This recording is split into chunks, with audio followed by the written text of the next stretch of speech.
Hello everyone, my name is Kayla.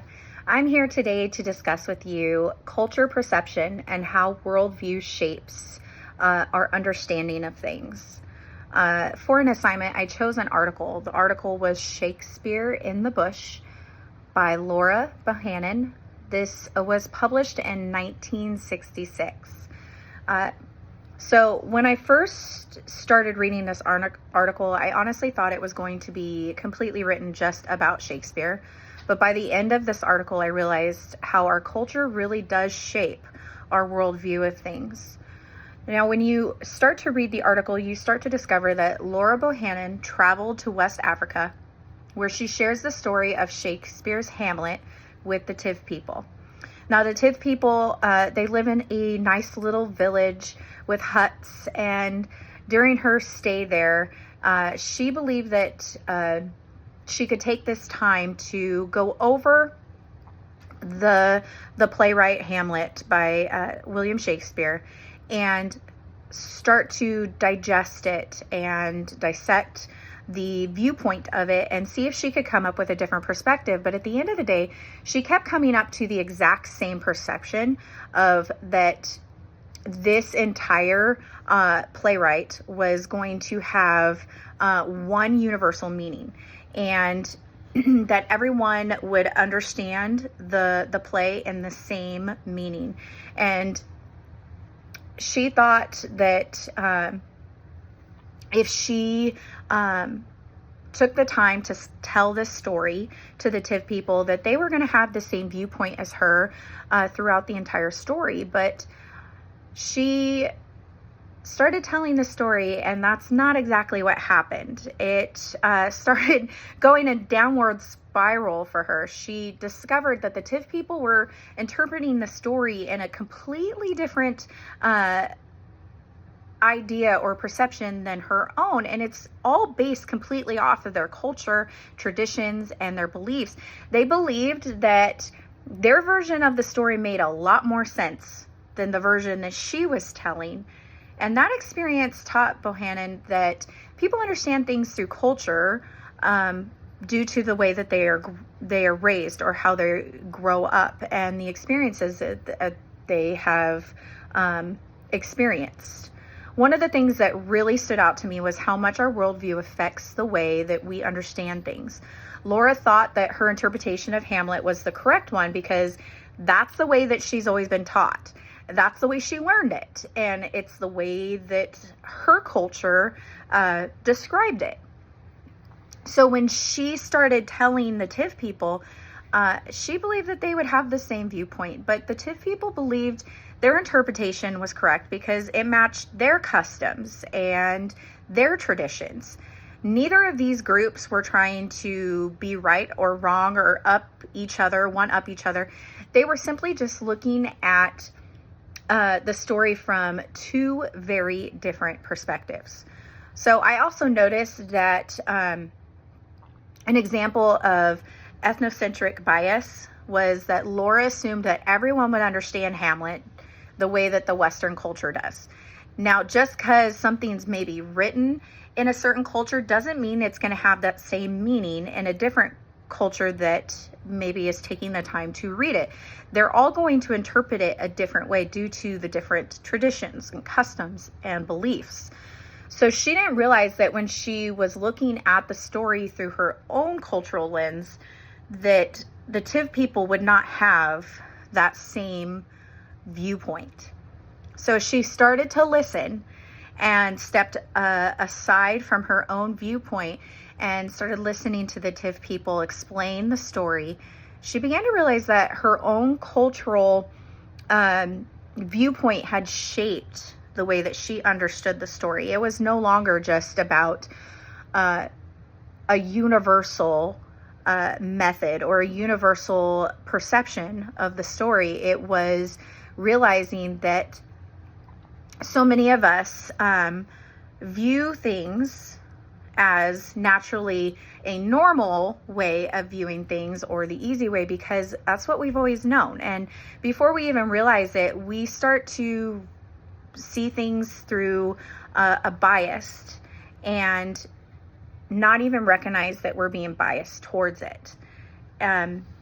One of the things that this article made me realize is that for my own family, we celebrate birthdays, and we love celebrating birthdays, the cake, the candles, the stories, the time with family, maybe vacations, big parties, presents, the whole big shebang, right? But not everybody celebrates the exact same way that my family celebrates birthdays. There are some cultures who celebrate birthdays and have a big celebration. My daughter had turned 16, and we had this big party for her and did lots of candles and balloons and had a lot of guests come to this party, and they brought her lots of gifts. Now, for her, she celebrated her 16th with a bang. Now, her best friend, she didn't have a big celebration for her 16th birthday. She had a huge celebration for her 15th birthday, and they called it a quinceañera. So for that, the cultural differences, they did dances. She had this extravagant gown. My daughter was part of it, and she had to learn these certain dances and had a dance partner, and there was entrances, and the cultural difference didn't make the celebration any less more important than my daughter's 16th birthday. It just was different. It didn't make it right or wrong or one better than the other. They're both hold value. They just are different due to the different cultures and the different viewpoints. So one thing that I think that Laura could have done differently was spend a little more time listening.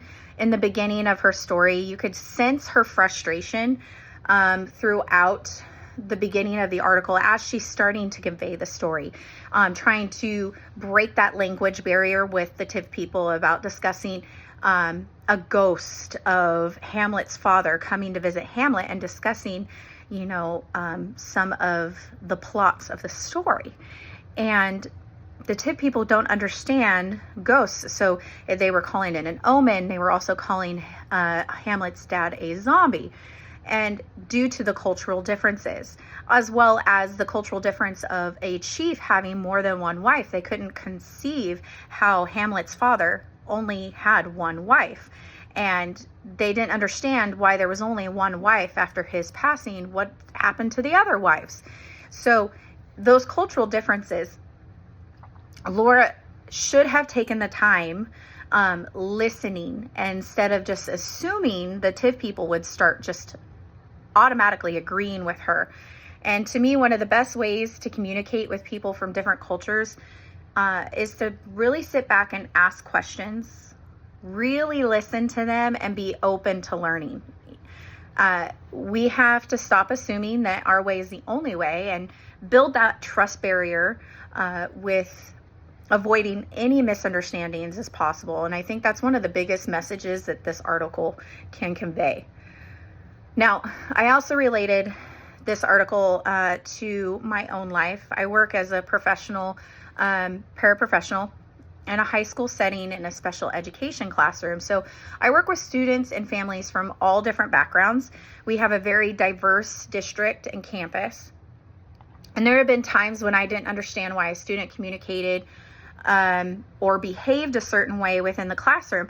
Sometimes I would perceive this as, they weren't paying attention, or they didn't want to participate. They were being disrespectful. It was a behavioral problem.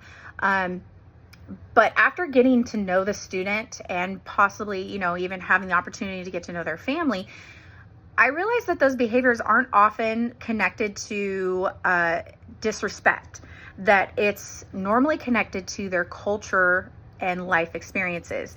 And it reminded me that in this article, a lot of Laura's experiences, because we both had to learn to sit back maybe and stop perceiving just from our own perspective, but also come at it from something from a different place, and understanding that there are many different worldviews out there other than just our own. And this article also made me think about my faith. Now, as a Christian, it talks about in the Bible in James 1:19 that we are to be quick to listen, slow to speak, and slow to become angry. And I think that is such a vital reminder to us that, especially when we're talking to people who are completely different than us or believe different than us or cultural differences, before we judge them or make an assumption about them, that we should take time to listen. Listening is basically one of the best ways that we can ever show someone some respect, kindness, and even the love of Christ. As a future English teacher, I know that I will have many diverse students throughout the years of teaching, and I know that there's going to be lots of different cultures and backgrounds that come into my classroom, and I don't want to assume that every student's going to learn and communicate or even think the same way that I do. Instead, I want to make my classroom a place where every student feels welcome, respected, valued, and I want my students to know that their experiences matter and that they shouldn't have to just check their culture at the door, that they are welcome to bring who they are to my classroom and it will be celebrated, and that everyone has something important to contribute. If there is one lesson that I take away from Shakespeare in a Bush, it's that our worldview shapes how we understand almost everything in life. And the more that we're willing to listen, be open-minded, ask questions, take the time to learn from others, we will better our communicating in any relationship that we have with people. And I think that it is something that will not only benefit my students in the future, but also benefit me and make me a better teacher. So thank you so much for listening. And I appreciate you being here and taking the time to listen to my take on this article. I hope that you take the time to read it. Have a fantastic day. God bless. Take care.